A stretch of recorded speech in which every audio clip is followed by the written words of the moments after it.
Guten Abend, meine Damen und Herren. Ich freue mich, Sie hier im Haus der Kunst begrüßen zu dürfen und auch gleich TJ Demos kurz vorzustellen. Mein Name ist Julian Lorz, ich bin Kuratorin hier am Haus. TJ Demos Vortrag heute Abend findet im Rahmen von unserer neuen jährlichen Reihe von Auftragsarbeiten mit dem Titel Der Öffentlichkeit von den Freunden Haus der Kunst statt. Hugo ist die erste Künstlerin in dieser Reihe und stellt derzeit die eigens für die Mittelhalle konzipierte Installation Accommodating the Epic Dispersion on Non-Cathartic Volume of Dispersion aus. An dieser Stelle möchte ich Sie auch herzlich begrüßen, dass sie heute im Publikum ist. Diese Arbeit, wie schon der Titel andeutet, umwebt auf abstrakte und metaphorische Weise mitunter das Thema Migration, aber auch Geschichte und Identität. Aufgetürmte Strukturen etwa stehen für die Akkumulation von Geschichten, ihre Unerreichbarkeit für die Entfernung historischer Ereignisse, Transparenz wird zu einem Modell für Selbsterforschung, durchscheinende Überlappungen bilden die Vergleichbarkeit verschiedener Schicksale ab. Die gesamte Arbeit projiziert sich dabei auf den monumentalen Raum der Mittelhalle, der von seiner architektonischen Anlage als Podium für Kulturpropaganda diente. Die Idee, nicht nur TJ Demos einzuladen, sondern auch eine Marguerite Duras Filmreihe mit begleitenden Einführungen im Filmmuseum zu veranstalten, stammt von Hugo selbst. Und diese Filmreihe läuft im Übrigen noch bis in den Juni hinein im Filmmuseum. Und außerdem haben wir noch am 13. September einen weiteren Vortrag innerhalb dieses Konzeptes von Hugo, nämlich von Professor Soo Kyung-sik von der Kasai-Universität in Tokio, der ein wichtiger Autor und Experte zu Themen wie Identität und Diaspora ist. Nun aber zu TJ Demos. TJ Demos ist Kritiker für Zeitschriften wie Artforum und Texte zur Kunst. Er ist Lehrbeauftragter am Kunsthistorischen Institut der University College London sowie Autor zahlreicher Publikationen zur modernen und zeitgenössischen Kunst und Politik unter dem Einfluss der Globalisierung. Zu seinen neuesten Veröffentlichungen gehören The Migrant Image, The Art and Politics of Documentary During Global Crisis und Return to the Post-Colony, Spectres of Colonialism in Contemporary Art. Zudem war er kürzlich der Gastherausgeber einer Sonderausgabe der Zeitschrift Third Text zum Thema zeitgenössische Kunst und Ökologiepolitik. Zudem möchte ich hier noch erwähnen, dass TJ Demos ein umfassendes und sehr interessantes Interview mit Hugo für die Publikation zu Hugo Projekt für der Öffentlichkeit von den Freunden Haus der Kunst geführt hat. Das Buch wird demnächst im Verlag Walter König erscheinen. Heute Abend spricht TJ Demos, den ich auch herzlich begrüße eigentlich, über zeitgenössische künstlerische Praktiken zum Thema Migration, von staatenlosen Personen und Wanderarbeitern bis hin zur Mobilität der Bilder im Zeitalter globaler Informations- und Finanzströme. In seinem Vortrag wird er die politischen und ästhetischen Bedingungen erörtern, die unsere globale Gegenwart prägen. Dabei setzt er den Schwerpunkt auf den postkolonialen Kontext sowie aktuellen ökonomischen und soziopolitischen Krisen. Für TJ Demos findet die zeitgenössische Kunst kritische und kreative Antworten, welche die Entstehung alternativer Welten ermöglichen. TJ, many thanks for accepting this invitation. I very much look forward to your talk. Meine Damen und Herren, ich wünsche Ihnen einen schönen und interessanten Abend und bedanke mich für Ihre Aufmerksamkeit. Vielen Dank.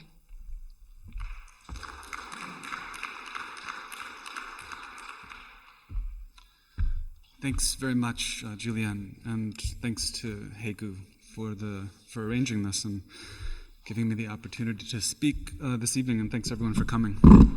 So, as I think Julian said, I'm going to be speaking about artists and contemporary artists and their relationship to migration in recent practices, particularly in terms of this recent book that I just published, Return to the Post-Colony.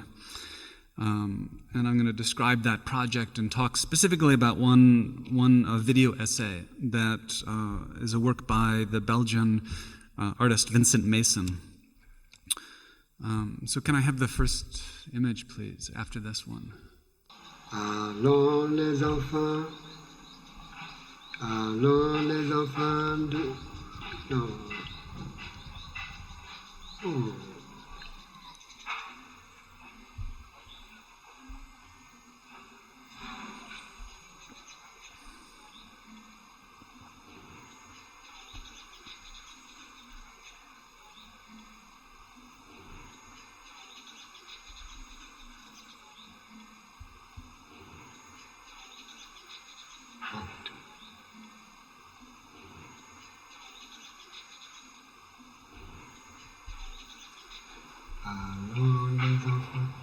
et la tyrannie du jour du roi est arrivée. La la la la la la la la. La la la la la la la la la. La la la la la la la. La la, où c'est ailleurs. Oh, la la la la la la. La la la la la la la. La la la la la la. C'est ce que je me souviens, hein. C'est tout ce que je peux faire. Voilà. Qui ne connaissent pas l'hymne de la France, là. Vous voulez voir à peu près l'hymne de la France, là? Non, je connais la Marseillaise. La Marseillaise. Oh, bon. In Vita Nova, a 30-minute video from 2009, Vincent Mason takes up the iconic 1955 cover image of the French magazine Paris Match, which you see here, which features a close-up of a young African cadet giving a military salute. The image is the same one that Roland Barthes referred to in his book Mythologies, as an example of visual culture that defines an ideological operation in support of French colonialism. I see very well what it signifies to me, wrote Barthes, that France is a great empire, that all her sons, without any color discrimination, faithfully serve under her flag, and that there is no better answer to the detractors of an alleged colonialism than the zeal shown by this Negro in serving his so-called oppressors. While Barthes went on to criticize that logic, he investigated the image no further. Mason did. After performing research on the image and its historical context, in 2006, he embarked on a search for Diouf Biran, the one-time African cadet named in the Paris Match issue, hoping to track down the subject of the photograph, who would now be an old man, possibly living in Ouagadougou, Burkina Faso, his country of origin that was listed in the magazine at the time. The resulting video records moments of that journey and its unexpected discoveries, weaving together a provocative meditation on the philosophy of history, its repressed narratives, and the spectral nature of photography. Thanks to Mason's efforts, Vita Nova gives new life to that image, just as the camera slowly pans out from an initial close-up shot of the boy's eyes, as if asking, what did he see in 1955? The film makes the magazine cover, which is visually revealed in full only gradually over several passages throughout the video, into a platform for an investigation into wider and interlinking histories that have come to light only recently. The filmmaker did not find Biran, who died in Senegal in the 1980s, but his old schoolmate, Issa Kabore, who appeared in other photographs in the same issue of Paris Match. And the magazine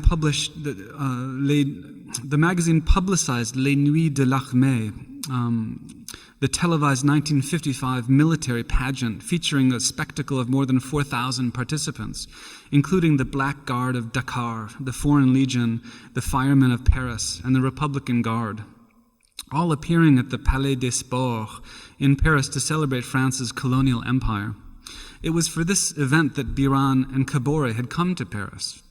The film then opens with shots of a recording session to which Mason invited Kabore to sing the French national anthem, and that's the clip that we just watched. So once a common ritual of France's extended national community, it would have been sung that day in Paris in 1955.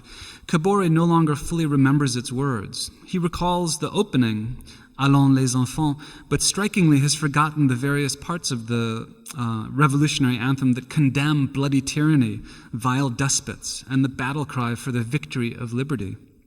The pain that this experience elicits for Kabore is palpable. If, as Barthes argued in Mythologies, the Paris Match image represents the perfect rejoinder to the critics of France's colonial empire, then the memory of such acts of native patriotism is shown to be on the verge of oblivion following the intervening years of decolonization and independence. Yet as the film goes on to observe, Barthes's celebrated analysis of the image was not quite as complete as it might now seem. In fact, his critical performance had its own moments of forgetting, or at least selective remembrance. For as Mason discovered in his research, in an astonishing historical revelation that has hitherto gone unremarked in the scholarship, Barthes's own maternal grandfather was none other than Louis-Gustave Benget, the French explorer and colonial officer who claimed Côte d'Ivoire for France in the 1880s and served for a time as the colony's governor, lending his name to Bengetville, the city that remains named in his honor to this day. We learn about that history in a scene where Kabore is shown sitting in a reconstructed classroom in a former military academy in Ouagadougou, and is presented with the story of Benget's life in Africa by an unseen narrator. Born in Strasbourg in 1856, Benget traveled to West Africa in 1887 when he visited Niger and the coast of Guinea, making his way from Bamako to Kong in 1888. He created friends and also enemies with Africans along the way.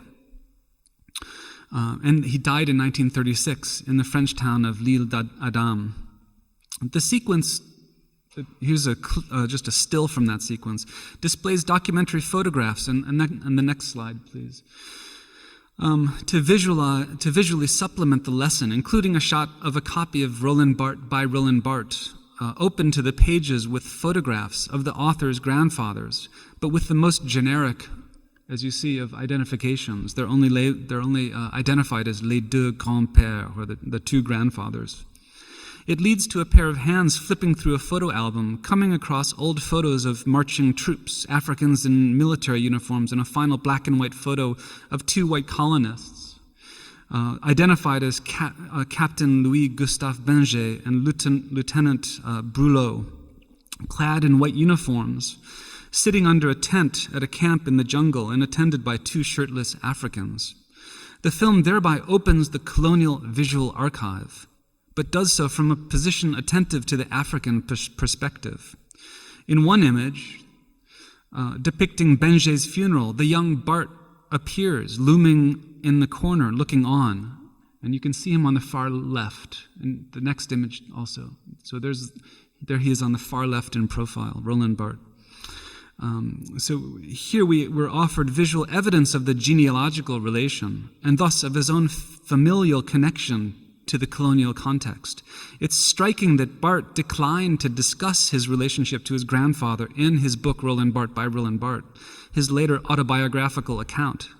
By opening up that history, Vincent Mason's film offers a tale of forgetting, yet a forgetting that is itself diversified according to disparate contexts. Kabore's perhaps welcomed transcendence of the colonial past appears quite different from Barthes' implicit disavowal of his family's involvement in it. This tale of colonizer and colonized becomes the basis of Mason's historical reanimation, in particular one that conjures equally the ghost of Barthes and the histories that may have haunted him. It's for this reason that Vita Nova can be said to constitute a colonial hauntology, insofar as it conjures the ghosts that have hovered around this Paris Match image, a key exemplar of late colonial visual culture, which links diverse peoples, geographies, and political histories via France's colonial past. The term hauntology proposes a methodology of interpretation that attempts to uncover both the ontology of a haunting, that is, the beings, the effects, the affects of possession, and the haunting of being, the way presence is shadowed by unacknowledged histories and suppressed relationships that disturb the present's complete severance from the past. For Derrida, who coined that term hauntology, writing after the fall of the Berlin Wall in 1989, calling up the world of ghosts meant to contest the claim that the post-socialist world had entered a triumphalist period of globalization, one of the universal rule of free market capitalism, as if it had put all other economic models safely to rest. Countering such amnesiac and partially blind glorifications of the present, and responding to the conflicts and failures of modernity that continue to inspire alternate politics of equality, inclusivity, and justice, the spirit of communism remains for Derrida irrepressible, even if it is not simply or easily available in the present. Let us call it a hauntology, Derrida writes, designating what he called the virtual space of spectrality that operates in the otherwise sharp distinction between the real and the unreal, the actual and the inactual, the living and the non-living, being and non-being. The question then is how Mason wields this hauntology today. What are its singular aesthetic conditions, the particular spectropoetics of Vita Nova, and what does the video's conjuring of ghosts have to teach us?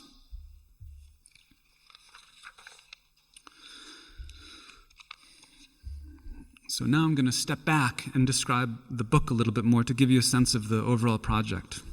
The book explores the photography and film of contemporary artists who have voyaged or returned to post-colonial Africa in recent years, with a focus on the work of Sven Augustinen. So you see a still of his recent work. In the next image, Vincent Mason, and the next, Zarina Bimji, and Renzo Martens, and Peter Hugo, a South African artist. The book considers how they have investigated the specters of past colonial injustices. Those injustices are often repressed in European consciousness and visual culture, yet still frequently and stubbornly emerge in its discourse and representation.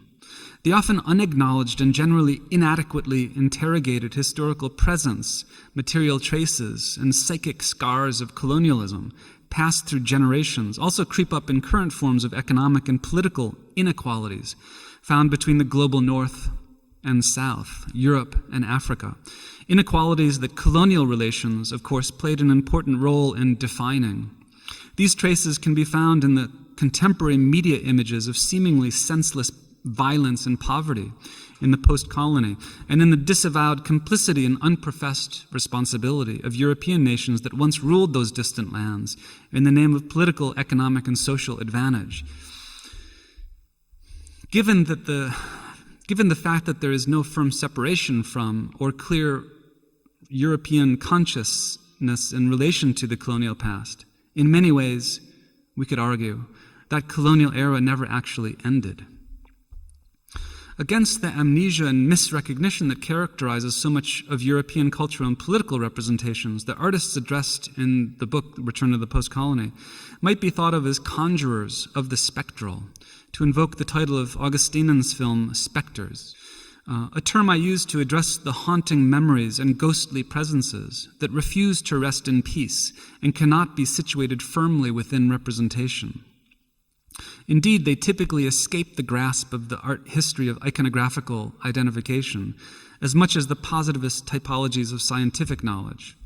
In using this occult language of ghosts and specters and hauntologies, my aim is not to embrace a post-secular and anti-materialist metaphysics, but rather to think along with theorists such as Isabel Stengers, Bruno Latour, Avery Gordon, and others, sharing their skepticism regarding the self-assured and firm separation between modern science and pre-modern animism, between objective positivism and subjective belief, between the real and the imaginary. So these are the various oppositions that theorists like Stengers and Latour and Gordon and others attempt to contest in their work. The resulting analysis takes an even more materialist line insofar as it's attentive to the historical and current circumstances and socio-material conditions of colonial and post-colonial narratives that pose challenges to positivist representational forms. Indeed, it was in a provocative moment of dialectical materialism, sensitive to this enchanted netherworld, that Karl Marx and Friedrich Engels described how a certain specter once haunted Europe. Moreover, such methodological recourse is demanded not simply because of recent developments within philosophical circles, for instance, the recent formation of speculative realism, which, building on Bruno Latour's position, attempts to move, on the one hand, beyond the stale oppositions of the postmodern era between a reality-denying constructivism and a naive objectivist realism, and on the other, toward a different set of documentary possibilities that bring affect, imagination, and truth into a new experimental configuration. And it's not simply because this discourse has been taken up recently within artistic circles. Think of, for example, Anselm Franke's ongoing research project, Animism, and also Okwi and Wazer's post-colonial engaged exhibition projects from Documenta 11 to the apartheid show here at the Haus der Kunst, with which my own investigation shares a similar set of interests.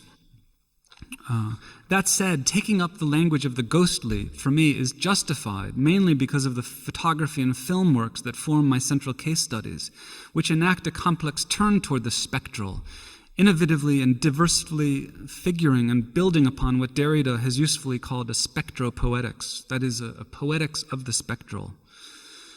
They focus our attention on the aesthetic aspects of the problem, whereby beings and presences enter uneasily into or insistently disturb representation and the stability of its visual, temporal, and spatial logic. If these artists investigate the poetics of the spectral, then they do so in quite diverse and singular ways, invoking the equally diverse and singular histories and geographies of colonialism. The approaches, for instance, include Augusteinen's Spectres. This is a still from Sven Augusteinen's film Spectres, in which the Belgian artist investigates the still extant regime of justification of the perpetrator for the crimes of his country's colonial past in the Congo, and particularly in terms of the assassination of Patrice Lumumba, the first independent leader of Congo, whose poster image you can see in the background there. Which leads in his work to a witnessing of an apologist discourse that ultimately condemns itself. Conversely, the Brussels-based artist Vincent Mason's Vita Nova opens up the ghost world surrounding the early critic of French colonialism, Roland Barthes, in order to reveal simultaneously the impossibility of any definitive and truthful account of history, and the ongoing need for a historical reckoning, in part by shedding light on the aftermath of France's colonial interventions in West Africa. Meanwhile, the London-based artist Zarina Bimji's Yellow Patch, a film from 2011, crafts a cinema of affect in order to explore an emotional sensitivity to the history, cultural geography, and ghostly presences of early 20th century Indian migrants who once called Uganda their home and were later brutally exiled during the country's early years of independence by Idi Amin. And in Bimji's case, ended up in Great Britain. Employing a still different artistic approach, the Dutch artist Renzo Martens traveled to the Congo for his video work Enjoy Poverty of 2008 to create a performative intervention in the image regime of media, photojournalistic, and artistic representations of poverty, ultimately exhibiting the structural conditions of economic inequality under neoliberal globalization. And finally, for his various photographic series over the last decade, the South African artist Peter Hugo journeyed across sub-Saharan Africa to visualize the complex aspects of post-colonial social reality, offering a mix of performative artifice, allegories of horror and dysfunction, and testimonies of creative existence. So this image is one from his Nollywood series, where he went to Nigeria to investigate the production of Nollywood cinema, which is a huge industry in Nigeria. And many of the films, an important genre within Nollywood, is the production of these kind of horror movies, which involve zombies or a lot of like action-based dramas that take on representations of ghosts and a world beyond the living. And there's really interesting analyses of this kind of work that suggests the appearance of ghosts and zombies and monsters is a way for Nigerians to negotiate the effects of the introduction of neoliberal capitalism over the 20th century. So that's leads to a fascinating body of work on Peter Hugo's part, which I take up in the book. So in this regard, Return to the Post-Colony takes account of a convergence in contemporary art of the last few years, whereby numerous practitioners in Europe, and in the case of Hugo, South Africa, have begun to explore the complex legacy of colonialism, doing so at the moment of the 50th anniversary of independence for many African countries. In the 1960s, more than 30 countries in Africa gained their independence from nations like Britain, France, Belgium, Spain, and more in the 1970s, Portugal. The artists considered in the book, then, are of a generation born in the 60s and 70s and are thus considering the colonial history of their parents' and their grandparents' generation. There's also a shared impulse in critically investigating the conditions of neocolonialism that in recent years have thwarted economic development and democratization in equatorial Africa, as in many areas of the global South, and which connect directly with the European political crisis around migration. This impulse has inspired a kind of reverse migration for European artists to return to the post-colony to seek answers to urgent questions regarding the causes and histories behind the desire of multitudes to travel northward, and to account for the transgenerational haunting for the injustices of the past that continues to inform the present.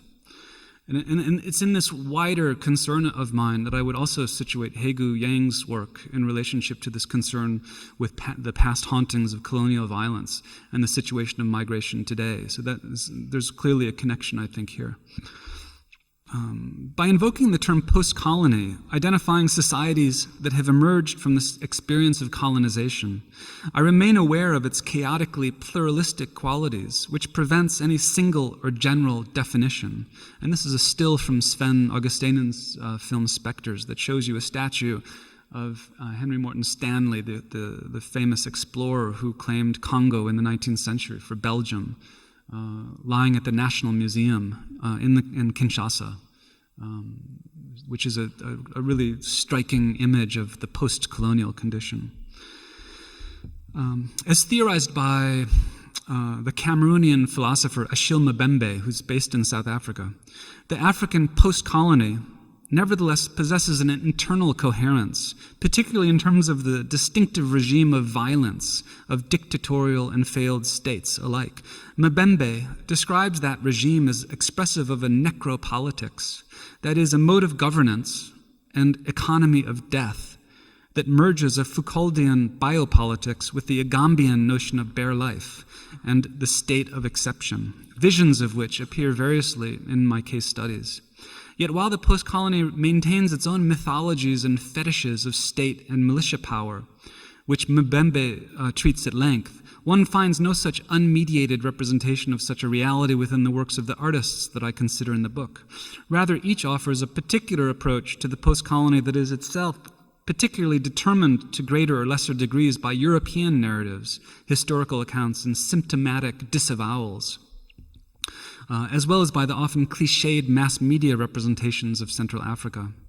As a result, the post-colonial condition emerges as one of temporal entanglement, which encloses multiple durées or temporalities, made up of discontinuities, reversals, inertias, and swings, including European narratives and representations and African experiences and histories that intertwine and indetermine each other.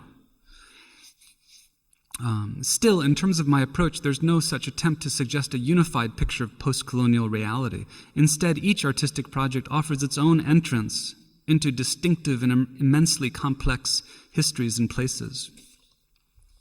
Okay, so now I'm going to return to the analysis of the Vincent Mason's film, which I'll finish up with. The video, Vita Nova, is organized around the spectral figure of one Etienne Minungu. Can I have the next? Who's a Burkinabe actor and theater director who plays the role of narrator and is occasionally seen in the film visiting select locations in Ouagadougou, such as the governor's mansion where Benjé once resided, Roland Barthes' grandfather. So can we see the video clip now? The second one, please. Les mots subissent seulement des réincarnations. Que se passerait-il si les mots de Roland Barthes étaient réincarnés? Ce serait alors l'œuvre qui fabriquerait l'auteur. Et en haut de ce script, 2 points ouvriraient les guillemets. Nous devrions reprendre les anciennes images pour leur donner des contenus nouveaux. So that was Etienne Minungu reading from Barthes' script. For his script, Mason draws largely from Barthes' own writings, interweaving excerpts from mythologies, Camera Lucida, and Roland Barthes by Roland Barthes. Yet doing so, the narration performs a significant shift in temporal, geographical, and subjective registers. Not only does Barthes' voice appear to speak disjunctively in the present tense, as if he were talking to us today, it also finds itself spatially estranged in its relocation in an African context, an embodiment in the enunciative particularities of another man's speech. The result crystallizes meanings of Barthes' texts, throwing them in unexpected directions, whereby they generate new narrative lines of flight.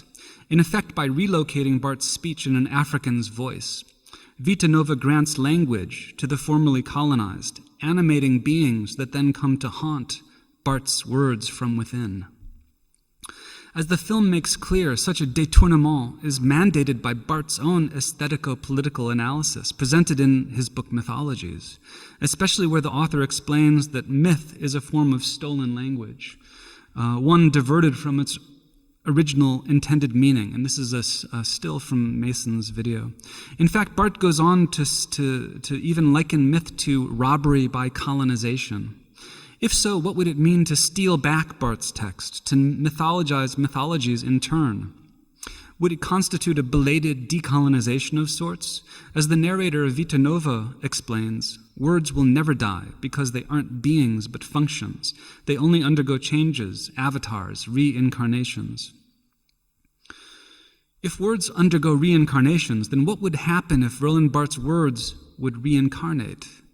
Mason's narrator asks. This reanimation is exactly what Vita Nova performs, and the results bring about new critical insights, despite the fact that the appropriation of myth is no guarantee of criticality.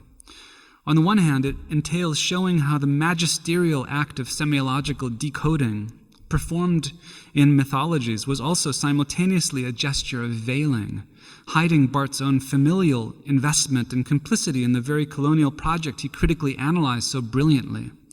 On the other hand, it grants the author a new life, albeit one that remains as ghostly as the specters that haunt Barthes' own texts, such as his grandfather's, insofar as Mason opts to position historical facts within new narratives of speculative fabulation.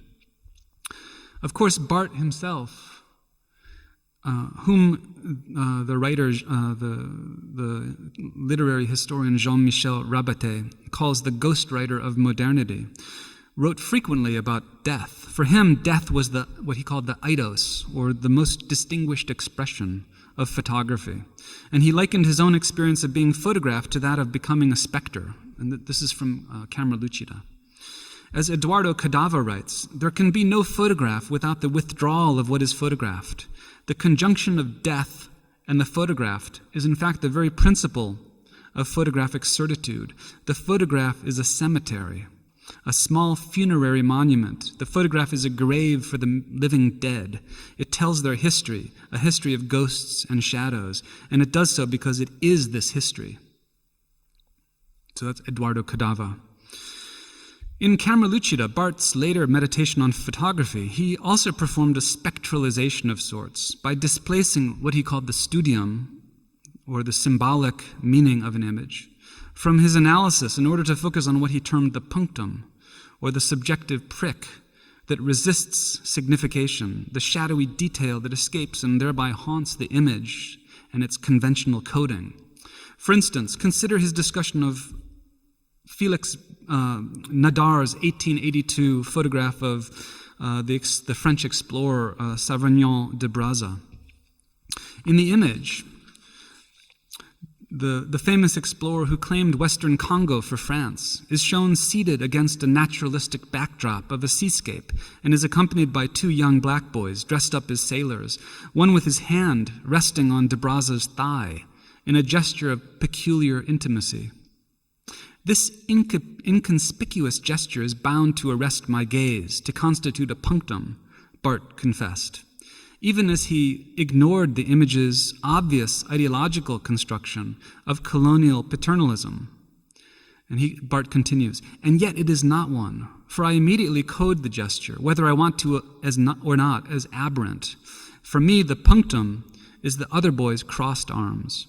What I can name cannot really prick me. The incapacity to name is a good symptom of disturbance, Bart wrote. Yet one wonders why he can't name this disturbing gesture, one of seeming subtle subversion, offering an opaque hint of self-possession that appears to reject the drama of colonial relations in which he's apparently made to take part. Surely the Bart of mythologies, in other words, the Bart who was writing in the 50s, would have seized on the opportunity to identify this construction. Is it because the punctum is what haunts, as Avery Gordon has suggested, but cannot be openly discussed? For her, it's the detail, the little but heavily freighted thing that sparks the moment of arresting animation that enlivens the world of ghosts. Yet, if the punctum enlivens the world of ghosts, then it can also cover up and shroud and conceal, insofar as it punctuates what Bart called the incapacity to name. Whereas Bart was concerned in mythologies with the decoding of the ideological message, and therefore with the as yet unnamed studium, which he came up with in Camera Lucida, then Mason responds in Vita Nova by identifying and opening up the punctum of that Parimatch image, making it into a grave for the living dead. In this case, the subjective but unspoken meaning that colonial image may have held for Bart. In other words, the film explores Bart's personal and family connections to the colonization of West Africa that likely informed his relation and interest in that image, connections that were then suppressed by the incapacity to name. Of course, others have taken Bart to task for his photographic aesthetics as well in recent years. For example, for the theorist Ariella Azoulay, Bart's position, as presented in Camera Lucida, constitutes a renunciation of what she sees as the ethico-political responsibility to what is represented. In effect, Bart reduces the role of the spectator to the act of judgment, eliminating his or her responsibility for what is seen in the photograph. That's in her work, The Civil Contract of Photography. What were the circumstances then of Bart's transformation from the 50s to the 80s, one that ended with the embrace of this very act of subjective judgment, where we move from the concern with the decoding of colonial era visual culture to the interest in subjective experience? Was it a matter of increasing age and the shifting of subjective and political preferences? Or was it rather determined by the shifting historical context? For France in the 1950s was in the midst of intense conflicts over the politics and militancy of anti-colonial struggles, particularly in Indochina and Algeria. For instance, it was in this context that led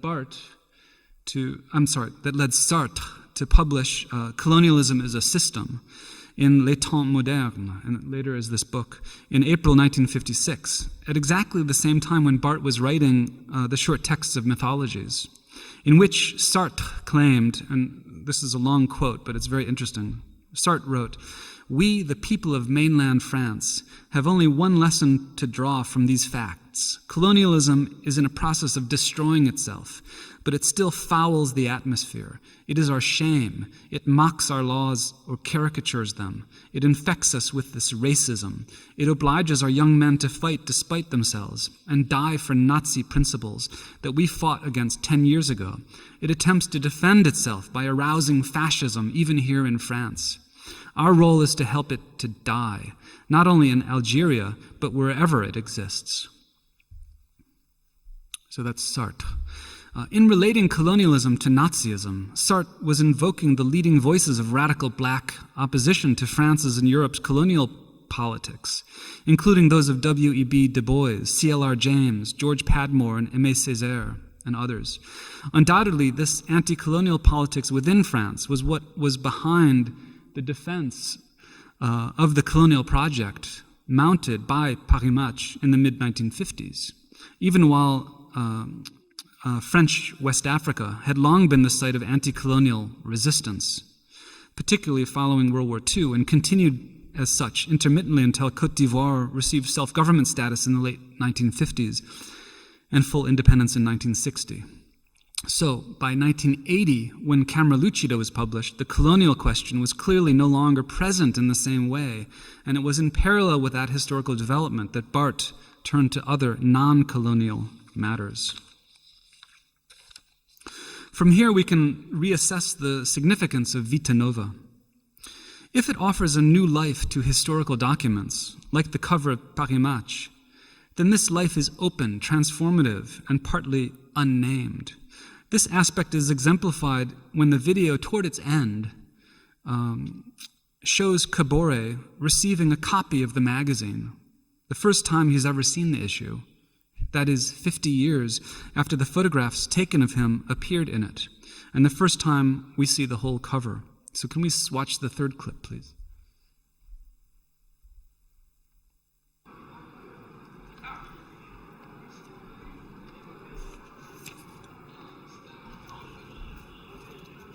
C'est ton grand-père. C'est moi. Tu vois?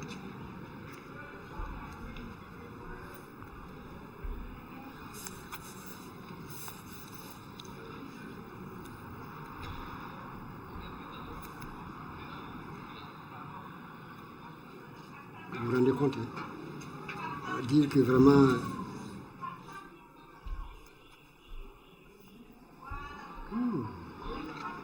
L'archive, voilà. Puis encore, c'est Paris Marche, numéro 326, du 25 juin au 2 juillet 1955.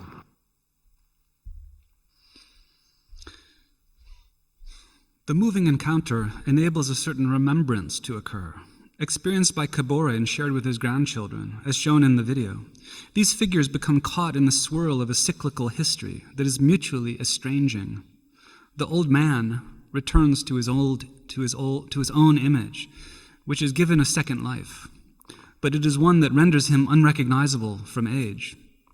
Similarly, his grandsons recognize themselves uncannily in the image of their grandfather as a boy, but the historical context is completely different. Rather than reconstructing past events retrospectively, Mason's work provokes new and future events prospectively. Its modeling of performative documentary thus offers a mixture of historical documents, storytelling and fabulation, and unscripted social situations, all of which converge in a transformative moment in the present and construct a creative pedagogy for the future. This modeling of performative documentary is demonstrated in the film's scenes portraying an outdoor cinema that Mason reconstructed at the former Ouagadougou Cadets Barracks, which today has become a high school. People from Ouagadougou are shown watching passages from a film La Force Noire, The Black Force, a 2007 film by Eric Deroux, which offers an official account of the colonized African people's participation in France's wars, with footage drawn from the French Ministry of Defense's archives. A spiraling history unfolds in Mason's filmic montage that joins these distinct events. For instance, the film shows African troops parading in the Palais des Sports as the Veldiv, the old indoor cycle track, was renamed after the war, in part to distance the site from its notorious past when it had been used as an assembly point for those deported to the death camps during World War II. In this sense, the fact that Les Nuits de l'Armée took place there at Veldiv in 1955 proposes an appalling connection between the history of anti-Semitism and the Holocaust and French colonialism. Yet now it's the Africans who appear as the spectators. Owing to the intercutting of shots in Vita Nova, they watch their earlier selves and observe the original French audience a half-century later. Do they now sit in judgment of that colonial spectacle, of that celebration of militarism and French patriotism against the backdrop of their complicity in racism and genocide? Are its menacing ghosts finally put to rest when this history of oppression and domination is brought to a measure of historiographic justice? While this conclusion may be one we can never verify, and thus only speculate upon. We do witness a transgenerational transmission, where the now grandfather-aged men share their nearly forgotten experiences of those earlier colonial days with their grandchildren, some of whom serve in the military of independent Burkina Faso today. History becomes a medium of repetition and difference, recalling, according to Barthes, the punctum of the lacerating of time, what Derrida called that which desynchronizes and recalls us to anachrony, a kind of lawless temporality. As Vita Nova's narrator explains, reincarnating the words of Barthes, history is a spiral. Time brings back previous states, but the spiral circles expand. None ever produces its exact copy. History is as a polyphonic of strokes of light and mists that answer each other constantly. On the spiral's trajectory, everything recurs, but in another higher plane, it is the return of difference, the movement of metaphor. It is fiction. While Vita Nova constructs an educational exercise that catalyzes remembrance in the post-colonial present, it simultaneously offers a critical history of French literary discourse from the 1950s, when authors such as Barthes contributed to the exposure and critique of imperialist visual culture. Yet even as Barthes' path-breaking analysis contributed to the delegitimation of colonial mythologies, his writing also disavowed the complicities and responsibilities that were closer to home. It is this disavowal that Vita Nova intervenes within. First, in addressing Barthes' early semiocritique of colonial ideology, the video speculates upon the punctum that implicates the personal history haunting Barthes' texts, which enacted an erasure that also uncannily revealed the repressed. Here, hauntology finds its definition in the negative ontology of representation. The spectral is not. It is neither substance, nor essence, nor existence, Derrida writes. It is never present as such. Second, the film exposes and rejects the subject's phenomenology of camera lucida, which typifies Barthes' move away from ideological critique, and more specifically his disavowal of the political image economy of colonialism, which, as we've seen, was intertwined with his family history. In the end, we're led to conclude that Barthes' later analytical tendencies corresponded to a revealing repression, one that reappeared in Barthes' work in its very non-negativity, in its ghostly presence as magnified in Mason's art. That non-negativity meaning it refuses to go away, it refuses to disappear. As such, Vita Nova contributes to the work of historical recovery, for its hauntology serves as a model for how the punctum and studium might find some reconnection, if not reconciliation, in an experimental historiography, both subjectively implicative, historically and politically aware, and sensitive to representational complexity. Such a historiography would be founded not on the easy availability of historical presence, but rather on the impossibility of history's totalizing impulse, on the insistence of the radical non-negativity that haunts historical consciousness and representation. It would thereby challenge all historicism that is founded upon a strict sense of chronology or that conceptually solidifies the past. Finally, and in conclusion, these points identify the particular significance of Mason's work in the present, in a context where French culture, education, and politics, like much of European discourse from Holland to Italy, Belgium to Germany, and then the UK, have been moving toward a neo-revisionist imperial winter, one defined by a growing historical amnesia matched, not surprisingly, by a colonial nostalgia. And that term, imperial winter, is that of Achille Mbembe. Indeed, post-colonial studies has received a conspicuously delayed reception in France, coming to light only in the last decade, despite the rich history of resistance movements in the colonies and the theoretical analyses by writers such as Fanon, Césaire, and Albert Memmi. And it remains at best a continually embattled discipline there, and in many other places.